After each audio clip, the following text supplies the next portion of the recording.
Hello, everyone. Today is a somber day for we remember Johnny from The Outsiders. Now, I want to share something with you real quick. The Day of the Dead, Dia de los Muertos, is something that some of us have maybe celebrated in the past. And it's a traditional holiday that's celebrated on November 1st and 2nd, though they also celebrate it on November 6th in some areas. And that is today, by the way. So today we're going to honor Johnny by making him an ofrenda, which is an altar that shows a little bit about him. And then we're also going to write a eulogy for Johnny, which is a little nice thing to say about him using some figurative language. As a little review of figurative language, here's a few that we're going to be using, right? Like similes, that's where you compare two things using like or as. So if I said, Johnny was as amazing as a unicorn in a field of flowers, that would be a simile, right? And then we're also going to use metaphors. That's where you're comparing two things, but you're saying what they are.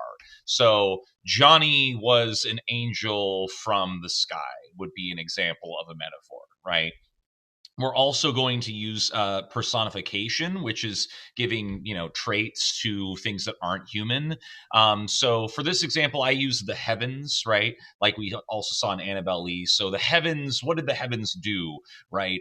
What kind of human qualities do they take based on something that humans do, right? And then our last one we're going to use is hyperbole. And we could say something that's an exaggeration, like Johnny could, save 1,000 children from a burning building, right? Something that's exaggerating. It's not necessarily true, but it shows how strong we feel about it. Here's an example of some Day of the Dead ofrendas here. They're pretty awesome and they're very colorful. So I've given you a little sheet that you'll be looking at, and it has no color, which is sad because these are so colorful, right?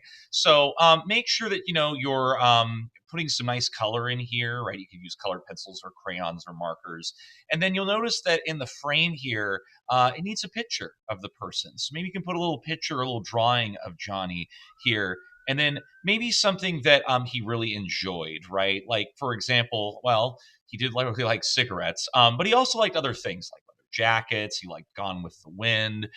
There's lots of little different things that Johnny may appreciate that you could put in the middle of our friend here. And then this is the eulogy for Johnny, right? He was like, Johnny could, and the heavens will what? Now, if you like to make your own, or you like to make your own poem using different ideas, you totally can. This is just something that I have on the back here for us that I want us to fill in with using some figurative language, right? Like similes, metaphors, right? Hyperboles, and personification. And once again, as always, this is just little expectations for us during our lesson, right? Or during our individual time, I should say, right?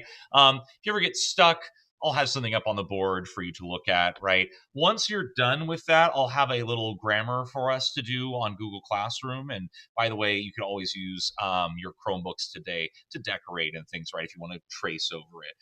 And thank you for staying in your seats and just working in a nice, reasonable little volume here because we want to respect Johnny and others who have passed on. So thank you all. Hopefully that helps you out. And if you have questions, I'll be here.